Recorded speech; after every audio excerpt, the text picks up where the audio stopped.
Assalamualaikum warahmatullahi wabarakatuh.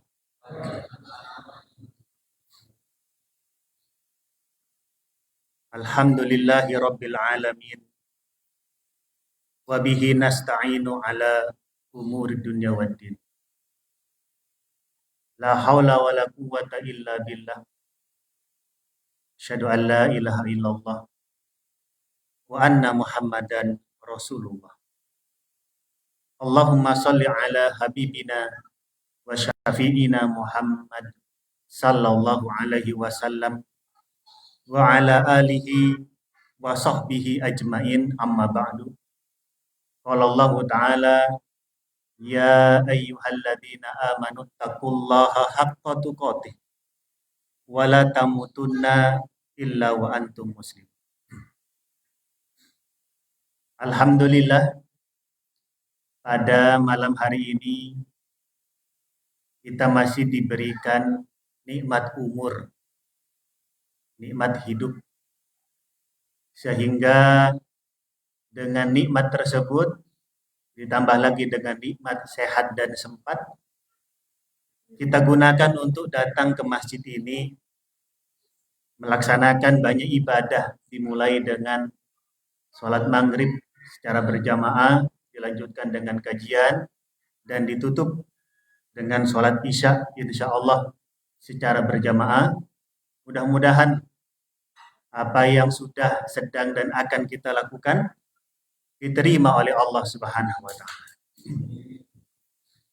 Salawat dan salam setiap hari harus kita ucapkan, kita haturkan kepada Nabi Muhammad sallallahu alaihi wasallam. Kita berharap kelak pada hari penghisaban bisa mendapatkan syafaat dari beliau sehingga mempermudah kita nanti pada saat itu. Jamaah yang dirahmati Allah Subhanahu wa Ta'ala, sebelum kajian ini kita mulai, bagaimana kabarnya? Sehat? Dengan bersyukur mengucapkan alhamdulillah, mudah-mudahan kesehatan yang Allah berikan kepada kita ditambah lagi. Dan jika ada di dalam keluarga kita, di rumah sana, tetangga kita juga yang sedang sakit, mudah-mudahan cepat diberikan kesembuhan oleh Allah. Pada malam hari ini, kita akan melanjutkan kajian kitab Arba'in, masih nomor 9, jilid 2 pembahasannya. Kalau pada pertemuan sebelumnya kita membahas tentang masalah apa-apa yang Allah perintahkan. Sekarang kita akan membahas tentang apa-apa yang Allah larang. Sebagaimana sabda Nabi Muhammad sallallahu alaihi wasallam, an Abi Hurairah Abdurrahman bin Sakhar radhiyallahu anhu qala, sami'tu Rasulullah sallallahu alaihi wasallam yaqul, ma nahaitukum anhu fajtanibuhu. Ini yang akan kita bahas pada kesempatan kali ini. Dan masih banyak lanjutannya yang sudah kita bahas pada pertemuan sebelumnya. Kata Nabi Muhammad sallallahu alaihi wasallam, apa saja yang saya larang untuk kalian, fajtanibuhu, hindari, jauhi. Bukan lagi lakukan semampu kalian. Ini dalam hal ibadah. Tapi dalam larangan, jauhi, hindari. Bukan semampu kalian, harus dipaksakan. Mengapa demikian? Setelah kita banyak baca hadis-hadis tentang larangan-larangan, ayat-ayat tentang larangan-larangan, ternyata itu semua dihadirkan untuk kita demi kebaikan kita sendiri. Kalau kita mencoba semaksimal mungkin menjauhkan diri dari larangan-larangan Allah, baik yang disampaikan di dalam Al-Quran maupun hadis Nabi Muhammad SAW, sekali lagi nilai kebaikannya, kembali kepada diri kita sendiri. Misalkan,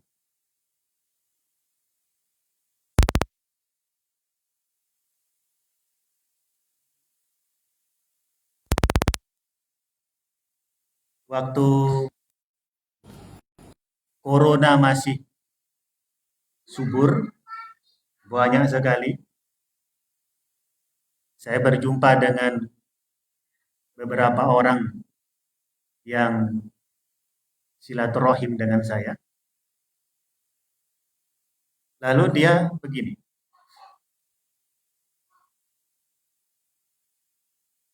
biasa kalau corona kan pakai masker. Kemudian ketika sudah mau pamit, nanya, lihat masker saya, lihat masker saya. Di mana masker saya? Padahal maskernya dipakai. Segitu parahnya. Di antara sebab suka lupa, lupa naruh kunci. Mana kunci saya? Yang sering lupa nih bapak-bapak atau ibu-ibu. Bapak-bapak gitu. Bapak-bapak lebih dominan bapak-bapak. Mana kunci saya? Mana HP saya? Dan lain-lain. Lupa. Ada juga yang ketika kalau di sekolah, ayo anak-anak, murid-murid, santri-santri, mahasiswa, Bapak, dikte, kalian yang nulis ya. Jam 7, Hasan pergi ke pasar menggunakan sepeda motor, tujuan ke pasar untuk membeli ikan. Apa Pak? Tolong ulangi Pak. Apa? Apa? Apa? Loading. Lambat. Saya membaca artikel sebelum berangkat kajian sini, sebelum-sebelum. Di antara yang menyebabkan otak kita ini sering lupa, ngerasa sering lupa tentang barang yang kita miliki. Kemudian loading, baik diajak bicara, suka nggak nyambung, dan lain-lain. Itu diantaranya karena suka tidur pagi. Karena suka tidur pagi.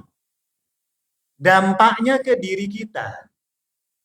Dan sama-sama kita tahu bahwasanya Nabi Muhammad sudah menginformasikan kepada kita untuk tidak tidur di 3 waktu.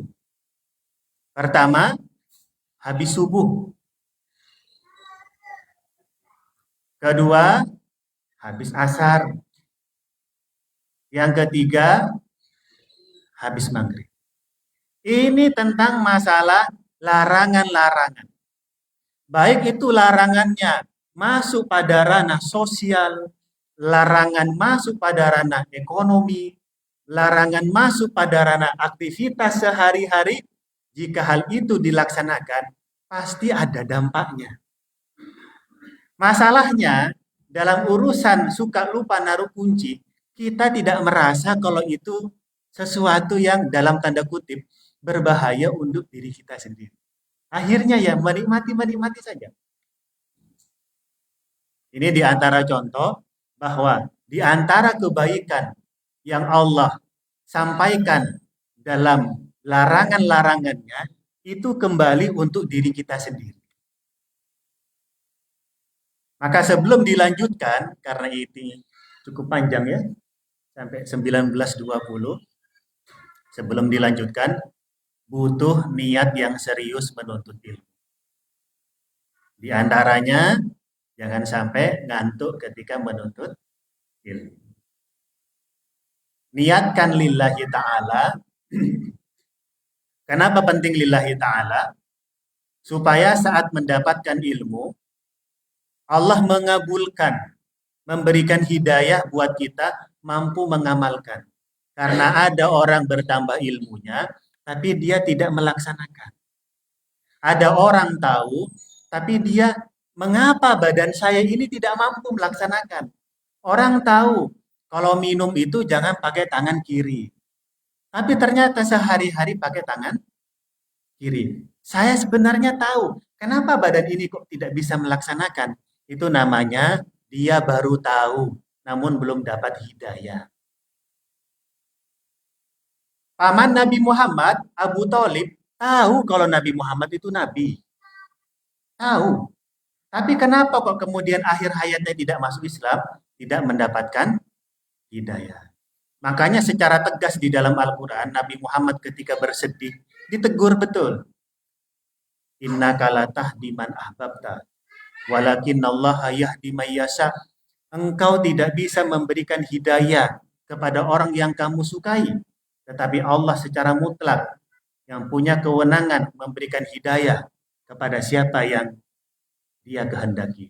Maka pada malam hari ini dan malam-malam sebelumnya, saat kita menuntut ilmu dalam kajian ini, kita berdoa, ya Allah tolong tambahkan ilmu kepada saya, ilmu yang barokah, dan saya dikasih kemampuan untuk mengamalkan dalam kehidupan sehari-hari. Itulah yang kemudian merubah pribadi kita menjadi lebih baik karena beramal dengan ilmu. Bukan hanya berilmu tanpa amal. Jamaah yang dirahmati Allah Subhanahu wa taala. Kita lanjutkanlah.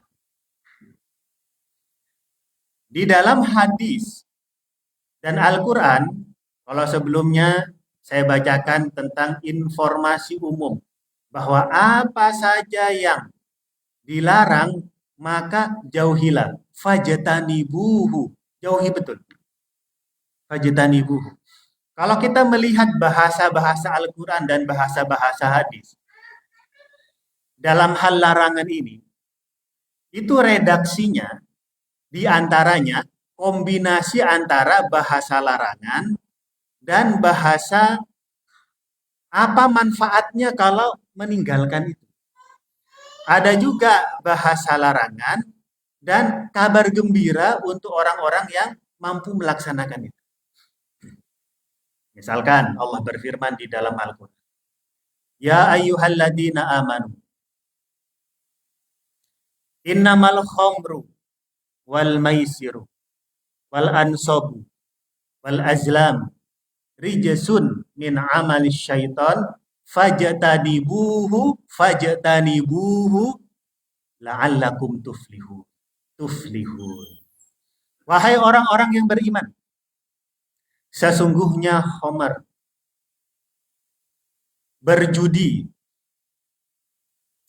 berkurban bukan untuk Allah, mengundi nasib menggunakan anak panah. Ayat ini erat hubungannya dengan kebiasaan-kebiasaan yang dulu sering dilakukan oleh masyarakat jahiliyah di Mekah.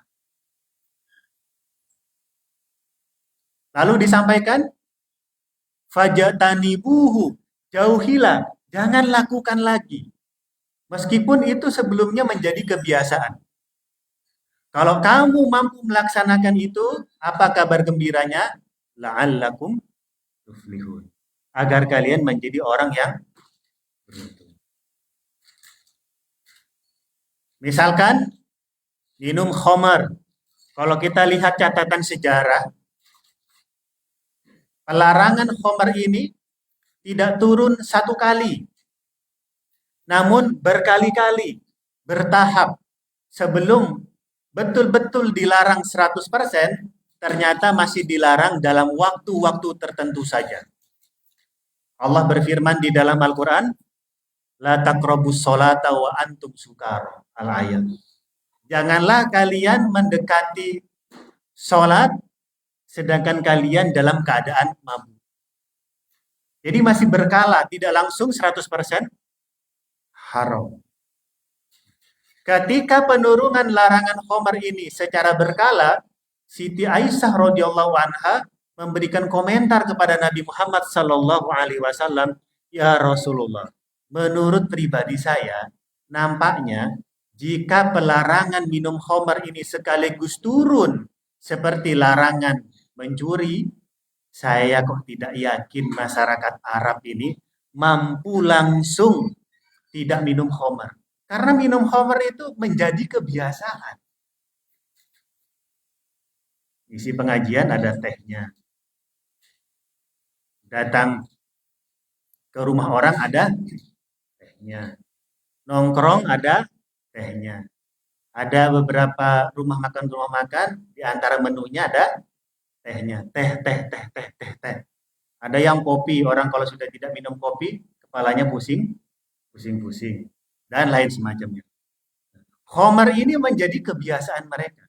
Yang awalnya tujuannya untuk menghangatkan badan di musim dingin.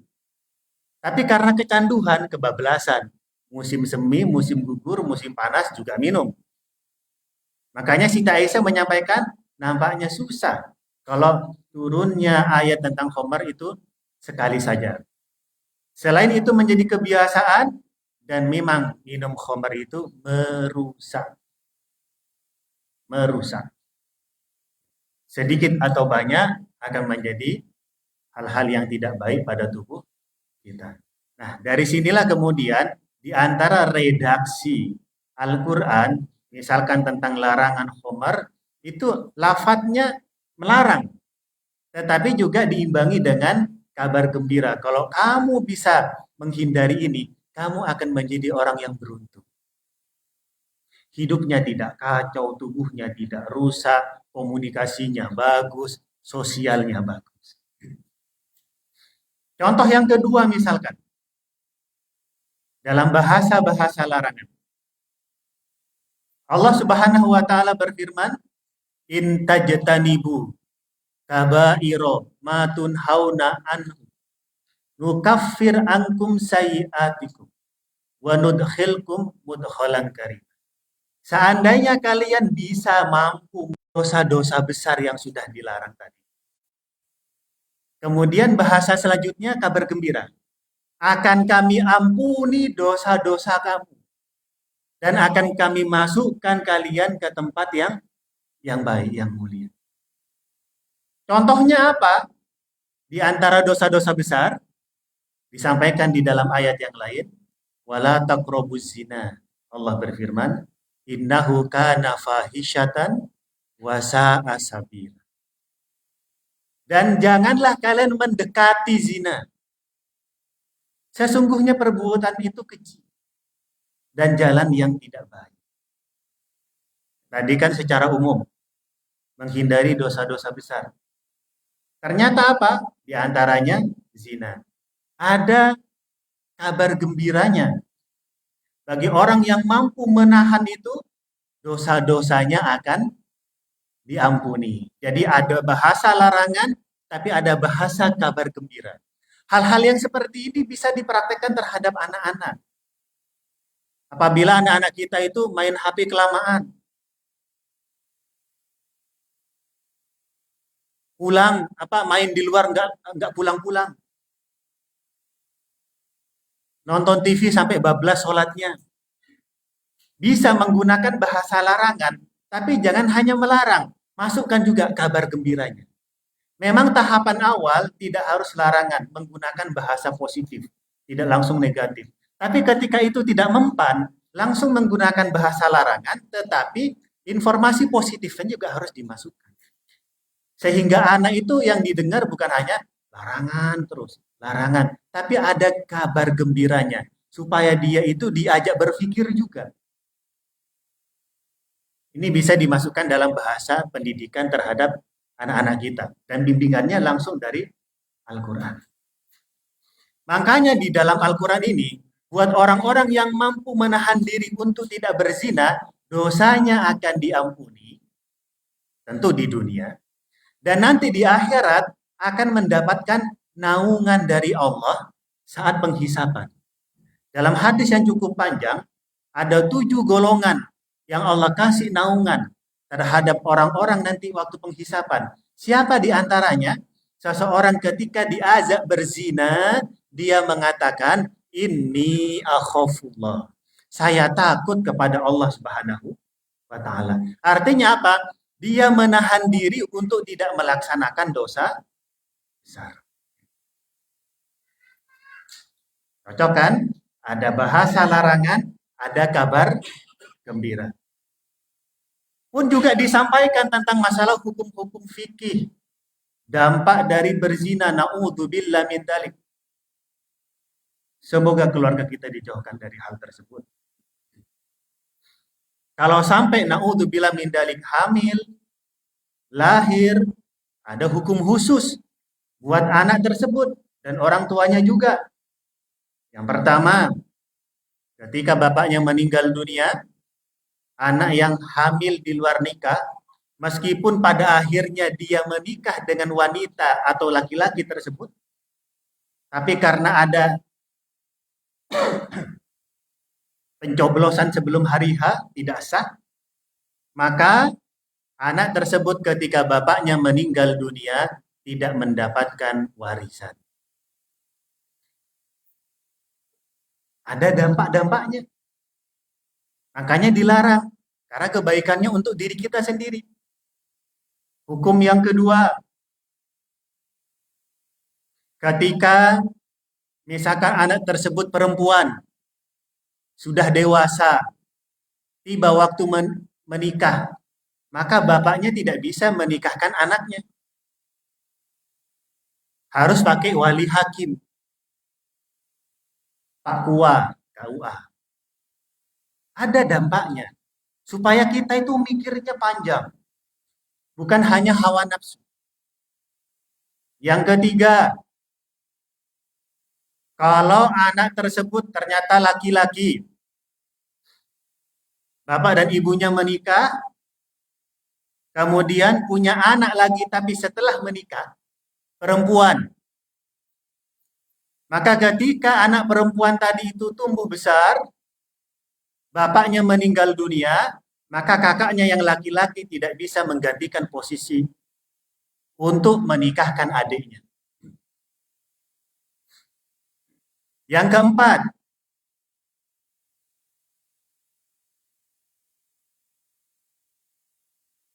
apa yang keempat? Intinya ada 4 nih. 1, 2, 3.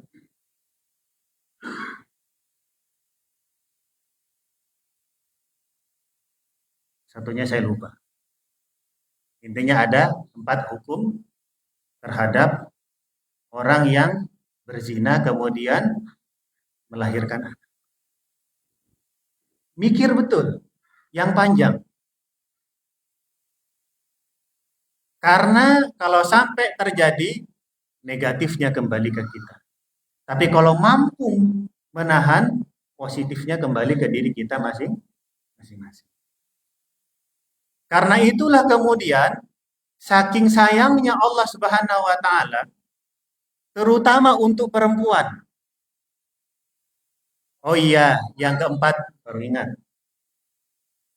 Nasab anak tersebut tidak kepada bapaknya, tetapi kepada ibunya. Nasabnya tidak kepada bapaknya, tapi kepada ibunya. Saking sayangnya Allah Subhanahu wa Ta'ala dalam hal urusan ini dan mengajak berpikir, terutama perempuan, turunnya ayat zina yang disebutkan pertama kali itu perempuannya dulu, bukan laki-lakinya.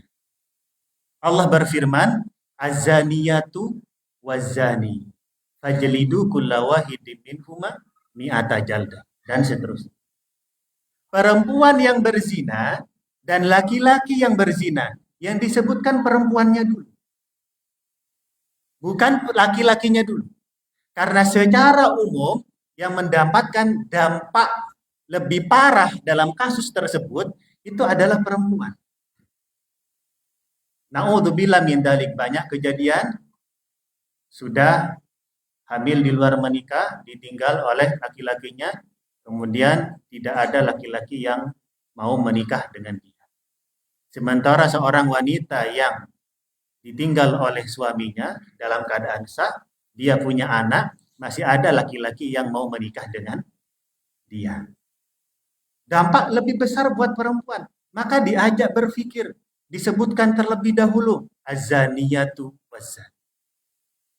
Beda dengan dalam kasus pencurian. Yang diajak berpikir disebutkan terlebih dahulu laki-laki. As-sariku was-sariqatu faqta'u aydiyahuma, dan seterusnya. Laki-laki yang mencuri dan perempuan yang mencuri. Karena tanggung jawab utama secara hukum mencari nafkah adalah laki-laki. Makanya hadis Arba'in nomor 9 sebagai informasi umum bahwa semua larangan baik yang disebutkan di dalam Al-Quran maupun hadis maksimalkan untuk dihindari. Karena kebaikannya akan kembali kepada diri kita. Tapi kalau kita sampai melaksanakan, negatifnya akan kembali kepada diri kita sendiri. Jamaah yang dirahmati Allah Subhanahu wa Ta'ala. Masih semangat? Kita lanjutkan. Ini poin yang pertama tentang masalah bahasa, redaksinya. Kemudian yang kedua, tadi saya sampaikan di awal, bahwa larangan-larangan yang disampaikan kepada kita umat manusia, itu bentuk kasih sayang Allah kepada kita, agar diri kita itu menjadi pribadi yang baik, akhlak makin bagus. Karena dalam catatan sejarah, masyarakat jahiliyah dengan sifat dan karakternya yang tidak baik, kemudian Nabi Muhammad hadir di tengah mereka, disampaikan dalam sebuah hadis apa tujuannya? Liutammima makarimal akhlak. Innama bu'itsu liutammima makarimal akhlak. Saya diutus tadi yang akhlak tidak baik kemudian menjadi lebih baik, lebih baik. Dalam urusan bisnis, sistem riba pada zaman dahulu kacau sekali. Gara-gara kasus riba, apa yang terjadi zaman dahulu? Orang merdeka menjadi budak. Dia berhutang. Kalau bayar harus lebih. Tidak mampu jatuh tempo, ditagih. Mana uangnya? Nggak ada. Bayar pakai hewan yang kamu punya? Nggak punya. Bayar pakai barang berharga di rumahmu? Nggak punya. Kamu punya anak? Punya. Anakmu sebagai penggantinya untuk bayar. Akhirnya yang tadinya anaknya dalam kondisi merdeka, kemudian menjadi budak. Kalau dia nggak punya anak, nggak punya istri, maka dia bayar dengan dirinya sendiri. Ini diantara aspek ekonominya. Belum lagi dari sisi kekuasaannya. Suku yang besar menindas suku yang, belum lagi dari sisi akidahnya, menyembah berhala. Belum lagi fanatik golongannya.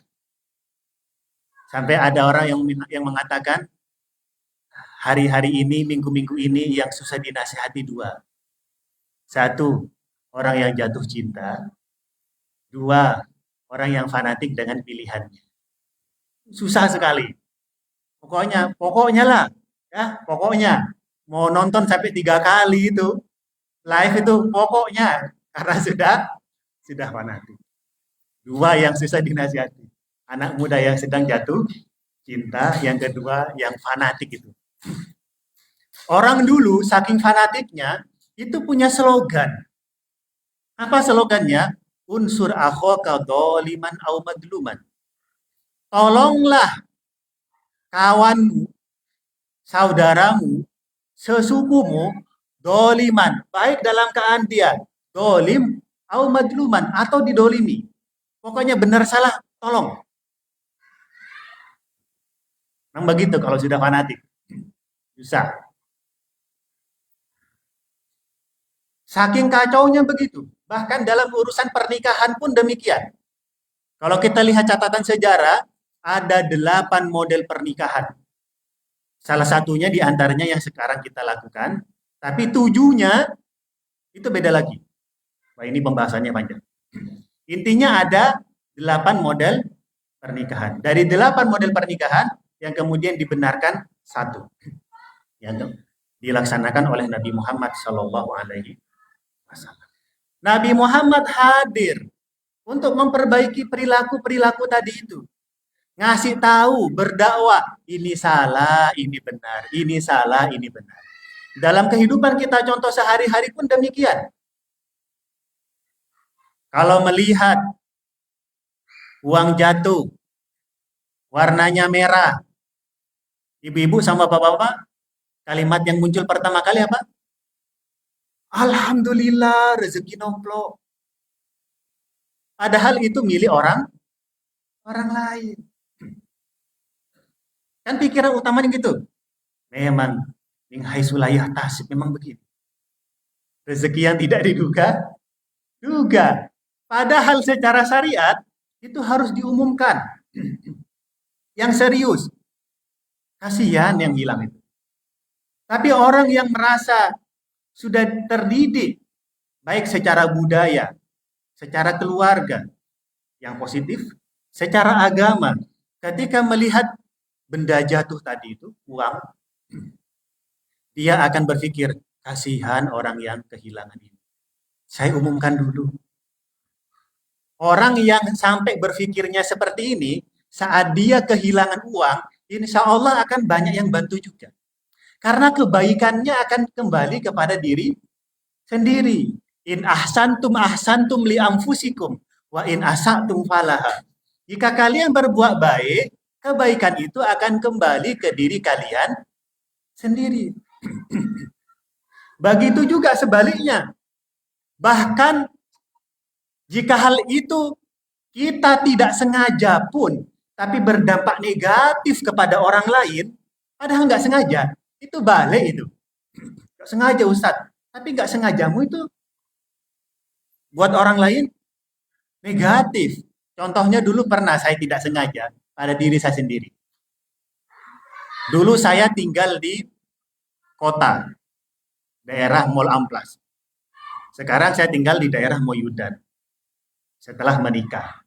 Dulu, waktu saya masih jomblo visabilillah, maksudnya belum menikah, saya ngajar bolak-balik kos-kosan. Di sini sudah menikah semua ya? Aman ya, aman ya, aman. Ada. Dulu waktu saya jomblo visabilillah, itu bolak-balik, bolak-balik, bolak-balik. Ketika musim hujan, kan jaraknya kurang lebih 23-25 kilo. Pulang, saya naik sepeda motor, hujan sudah reda, tapi genangannya kan masih ada. Saya sudah hati-hati tuh. Tiba-tiba lewat situ. Wur. Saya lihat spion, astagfirullahaladzim. Ada mbah-mbah, kakek-kakek, nggak pakai jas hujan, naik sepeda ontel, kena basah kuyup. Gara-gara saya tidak sengaja naik sepeda motor, kena genangan, cipratannya langsung kena simbah-simbah itu. Langsung dalam hati, suatu saat saya pasti kena ini. Karena sudah ngerti tadi itu. In ahsantum li anfusikum wa in asatum alhad. Kecuali beliau simbah-simbah langsung mengatakan, saya maafkan kamu nak, saya maafkan kamu nak. Itu beda cerita. Tapi kalau awas kamu ya, wah kena itu. Kena itu. Saya sudah lupa kejadian itu. Pulang lagi itu, saya masih jomblo visabilillah. Pulang lagi ke kos-kosan, habis hujan juga. Hujan sudah mulai reda. Ada mobil di samping saya. Wurr, langsung basuh kuyup. Bus. Langsung saya bukannya marah, ketawa. Kaget, awalnya kaget. Tapi ketawa. Karena ingat kejadian sebelumnya. Nah inilah waktunya saya kena. Langsung saya berdoa, ya Allah saya maafkan. Saya maafkan, saya maafkan. Jangan sampai dia kena lagi. Saya maafkan ya Allah. Kalau saya gak ikhlas, truk lewat itu. Pas sedang buka apa namanya kaca itu, truk lewat, wus, masuk. Tapi waktu saya itu, saya tertawa, saya maafkan ya Allah, karena ngerti tidak sengaja saja kena, apalagi sengaja. Maka ini hati-hati betul. Karena itulah kemudian jamaah yang dirahmati Allah Subhanahu wa taala. Nabi Muhammad hadir di tengah kita Itu untuk memperbaiki perilaku-perilaku kita. Maka sekali lagi, jauhi betul hal-hal yang tidak baik. Kalau kita mampu menjauhi hal-hal yang tidak baik itu dengan kemampuan maksimal yang kita laksanakan, insya Allah kebaikannya nampak. Pertama, untuk diri kita sendiri. Kita kembangkan. Jadi, kalau kita mampu menghindari larangan-larangan, manfaatnya untuk diri kita sendiri, manfaatnya untuk orang lain yang berinteraksi dengan diri kita sendiri, manfaatnya untuk lingkungan kita. 3. Pertama, yang untuk diri kita sendiri. Larangannya tadi kan bukan hanya masalah zina, mencuri, tapi juga jangan tidur. Dan di antaranya juga di dalam Al-Quran Allah berfirman, wa kulu washrobu, wala tusrifu. Silakan makan dan minum, tapi jangan berlebihan. Jangan berlebihan. Apa ciri-ciri berlebihan? Ketika habis makan sampai berbunyi lapar dikit nambah lagi. Dan baru kita akan tahu orang berlebihan atau tidak kalau datang ke acara resepsi pernikahan. Di situ. Maka di antara tips makan resepsi pernikahan itu jangan dimulai dari nasi. Mulai dulu dari bakso sampai kapal selam. Sama es krim, sama buah-buahan. Kalau mulai dari nasi sampai ngambil seperti Gunung Uhud, itu setelah itu udah nggak nafsu makan yang lain. Tapi kalau dimulai dari es krim, buah-buahan, bakwan dan semacam, itu kena semua. Ntar nasi sedikit saja. Jadi kalau orang pulang pernikahan, kamu udah makan ini? Sudah, enak. Yang ini? Sudah, enak. Udah makan semua. Tapi kalau mulai dari nasi, wah nggak sempat saya yang lain. Nah, ini tips ya. Datang ke kondangan supaya bisa dapat semuanya. Tetapi sekali lagi, wala tusrifu, jangan berlebihan. Bukan hanya jangan berlebihan, standar yang dimakan juga disampaikan di dalam Al-Quran. Rinci lengkap. Saking sayangnya Allah. Hei manusia, kamu hidup. Tak kasih aturan ya. Ikutin, biar bagus. Allah berfirman di dalam Al-Quran. Ya ayuhan nas. Kulu mimma fil ardi halalan thayyiban. Al-ayah. Sepanjang. Wahai manusia, silakan makan apa yang ada di muka bumi ini. Tetapi standarnya halal toyib. Halal. Halal. Yang di depan halal nggak? Halal. Tapi kalau saya sampai makan ini 5 bungkus, itu tidak toyib. Makanya di dalam tafsir Al-Quran, Ibnu Katsir disampaikan, kalau halal kita ngerti. Toyib, apa tafsiran dari toyib? Sesuatu yang saat kita makan itu bermanfaat untuk diri kita sendiri dan tidak memunculkan mudorot. Itu tafsir di dalam Ibnu Katsir. Menjelaskan makna toyib. Kalau sampai muncul mudorot, berarti kita baru makan halal tetapi tidak toyib. Betapa baiknya Allah memberikan informasi kepada diri kita supaya badan ini ketika makan halal toyib. Jangan berlebihan. Kalau kita pengen tahu apa yang kita makan itu halal, insya Allah gampang kita ketahui. Tapi toyib, kalau pengen tahu bapak-bapak sama ibu-ibu, sederhana. Apa yang harus kita lakukan? Fasdu. Al-fasdu. Apa itu fasdu? Yaitu mengeluarkan darah pada jalur vena, bukan arteri. Setahu saya vena. Kalau yang arteri itu, wallahu a'lam, meskipun saya bukan bidang kedokteran, tapi yang pernah saya baca, itu dia yang sudah bersih dikelola sama jantung. Makanya kalau kita donor darah itu sebelah sini. Nggak ada donor darah sebelah sini. Sebelah sini. Donor darah. 300 sampai 500. Jangan liter ya. Kebanyakan. 300 sampai 500. Tapi kalau al-fasdu itu yang dikeluarkan dari vena. Dia yang sebelum disaring. Biasanya sebelah sini. Ustaz kok tahu? Karena saya sudah fasdu. Sebelah sini dicolokin, nanti akan ngucur. Itu diambil 250, lebih sedikit. Akan ketahuan itu darah yang keluar.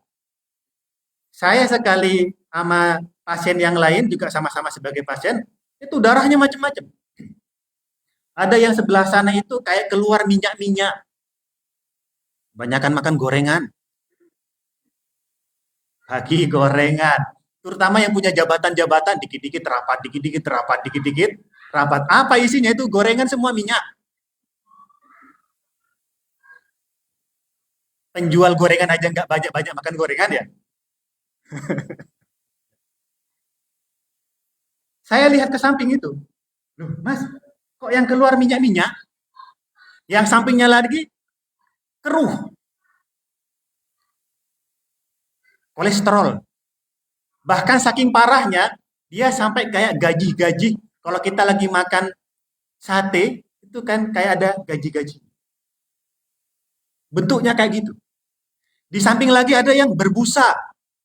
Ditanya, kenapa nih diagnosanya? Merokok sama minum kopi. Jadi ngucurnya itu berbusa. Yang saya alhamdulillah jernih. Bersih. Karena makannya saya upayakan terjaga betul. Ini karena ngisi pengajian aja. Nanti saya bawa. Tapi biasanya saya berhenti makan itu jam 6. Jam 6 itu tak usahakan akhir saya makan. Sisanya minum. Tapi ini tetap saya makan nanti supaya jadi amal jariah buat yang sedekah.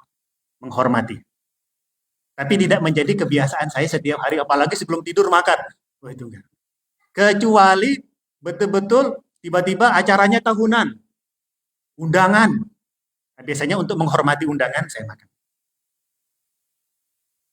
Tapi kalau nggak dikasih saya malah senang. Itu fasdu. Dikeluarin sebelah sini. Kalau sebelah sini terus muncul. Kapan lagi? Bulan depan. Sebelah sini. Ini yang untuk jantung. Yang ini untuk paru-paru. Nanti ada yang bagian kaki. Organ tubuh dalam. Yang sudah opname bolak-balik. Minum obat macam-macam. Saran saya fasdu.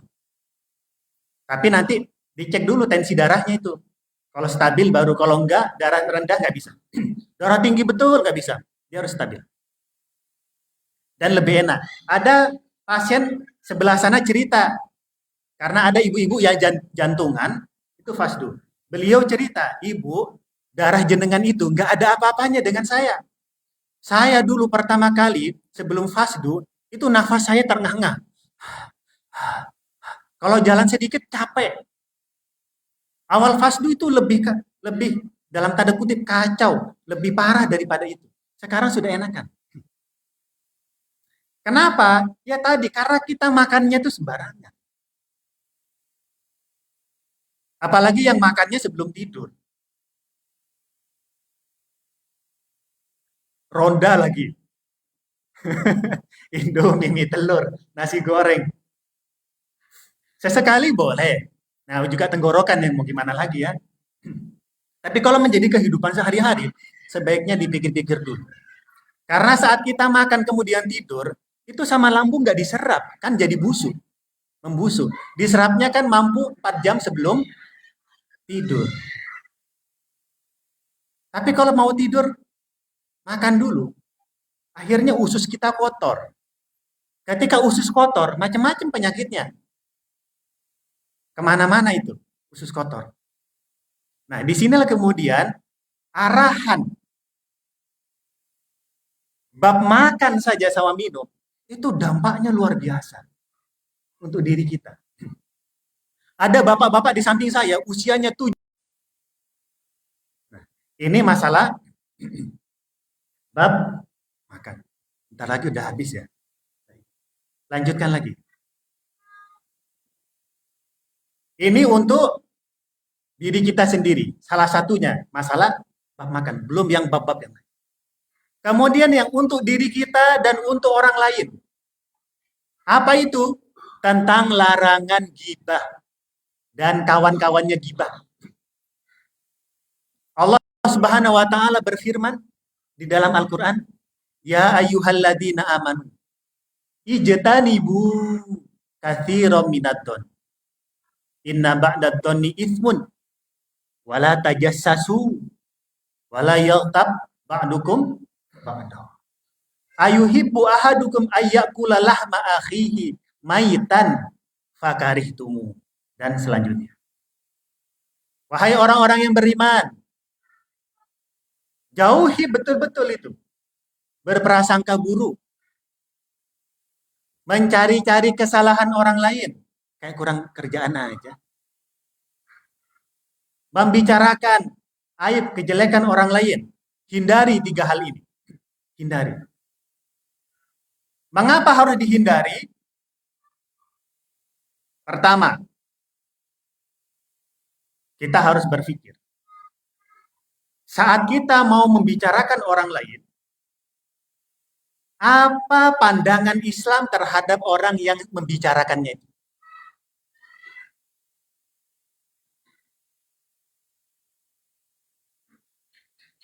Apa pandangan Islam terhadap orang yang membicarakan orang lain?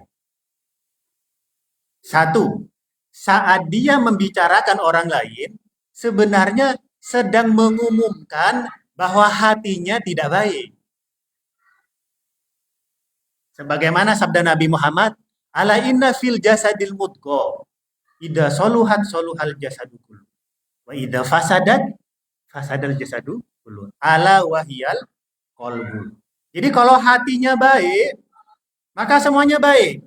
Saat dia sedang membicarakan orang lain, sebenarnya dia mengumumkan kepada orang lain, dengar ya, hati saya nggak baik nih. Yang kedua, di antara pesan Nabi Isa alaihissalam, ketika beliau, Nabi Isa alaihissalam, dibicarakan hal-hal yang tidak baik oleh orang lain, lalu salah satu sahabatnya bertanya kepada Nabi Isa, "Wahai Nabi Isa, mengapa engkau tidak membalas? Kenapa nggak balas?" Apa kata Nabi Isa alaihissalam? Orang yang berbuat tidak baik sebenarnya dia sedang menampilkan cerminannya. Kalau saya membalas, maka nggak ada bedanya saya sama dia. Karena itulah jamaah, kalau mau menjelekkan orang lain, mikirnya itu. Berarti saya mengumumkan diri saya sendiri bahwa saya tidak baik. Kemudian di sisi lain jangan lupa ini dosa terhadap manusia bukan kepada Allah. Yang cara penghapusannya bukan hanya istighfar, tetapi juga minta maaf kepada orang tersebut. Dan kalau hal itu tidak tuntas di dunia, maka akan masuk pada ranah pembahasan hadisul muflis. Orang yang bangkrut di akhirat. Diambil pahalanya, dikasih kepada orang yang dia berbuat dosa kepadanya. Bangkrut. Makanya Nabi Muhammad menyampaikan, "Atadaruna mal muflis?" Sahabat menyampaikan macam-macam. Tapi Nabi Muhammad menyampaikan nanti di akhirat orang banyak pahala tapi habis gara-gara bayar dosa-dosanya. Kan dosa manusia. Sebagai penyeimbang, bagi orang-orang yang mampu menjaga lisannya dengan baik, tidak hanya ghibah, berbohong, dan lain-lain semacamnya, mengumpat, mencari kejelekan orang lain, kabar gembiranya apa? Karena tadi redaksi di awal, larangan dan kabar gembira. Nabi Muhammad bersabda, "Man yatman li ma baina lihiyaihi wa ma baina rijlaihi atman lahul jannah." Kata Nabi Muhammad, siapa yang mampu menjamin kepadaku, dia bisa menjaga lisannya dan menjaga kemaluannya, saya jamin dia masuk surga. Saya jamin dia masuk surga. Artinya apa? Larangan-larangan yang sudah disampaikan, baik di dalam Al-Quran maupun hadis, itu kembali untuk diri kita sendiri, untuk orang lain, untuk ekonomi, untuk sosial, dan lain semacamnya. Kena semuanya.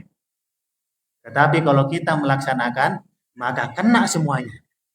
Ini betapa baiknya Allah mengatur hidup kita supaya menjadi pribadi yang lebih baik, lebih baik lagi. Sebenarnya masih banyak pembahasannya, tapi karena sudah masuk dalam waktu Isya, kita cukupkan sekian saja. Wallahu a'lam bishawab. Mohon maaf apabila ada kata-kata yang salah, dan mudah-mudahan selepas keluar dari masjid ini kita mampu mengamalkan dalam kehidupan kita sehari-hari, dan kita juga ajak keluarga kita yang ada di rumah yang belum sempat datang ke pengajian ini. Wassalamualaikum warahmatullahi wabarakatuh.